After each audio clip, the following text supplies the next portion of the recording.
গত 6 জানুয়ারি আমাদের কাকরাবন থানাধীন যে জামজুড়ি ফরেস্ট গেট রয়েছে, সেই ফরেস্ট গেট সংলগ্ন গোবিন্দ কুণ্ডুর বাড়িতে ওনার যে বসতঘরের দোতলার ছাদের উপর থেকে যে রাবার চুরি সেই রাবার চুরির ঘটনাকে কেন্দ্র করে উনি আমাদের 7 তারিখে একটা কমপ্লেন দেন। অ্যাকর্ডিংলি আমরা কমপ্লেন রেজিস্টার্ড করি এবং কমপ্লেন পাওয়ার পর এই মামলার তদন্তভার দেওয়া হয় আমাদের কাকরাবন থানার সাব ইন্সপেক্টর জুনুলাল আলমকে।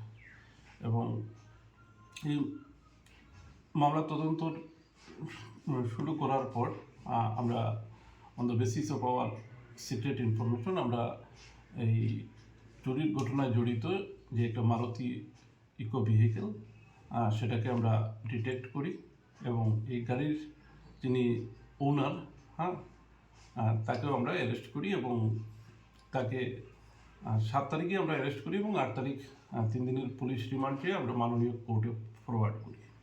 এবং ডিউরিং পুলিশ রিমান্ড উনি এই ঘটনার সাথে জড়িত আরও 2 জনের নাম ডিসক্লোজ করে অ্যাকর্ডিংলি আমরা গতকাল অর্থাৎ 13 জানুয়ারি আমরা 2 জনকে অ্যারেস্ট করি এবং আজ আমরা তাদের 2 জনকেই কোর্টে ফরওয়ার্ড করব পুলিশ রিমান্ডে।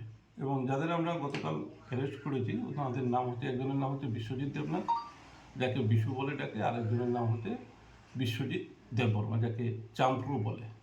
এবং 2 জনের বাড়ি হচ্ছে আমাদের যে আরকেপুর থানাধীন ফুলকুমারী রয়েছে, ফুলকুমারী এলাকায়।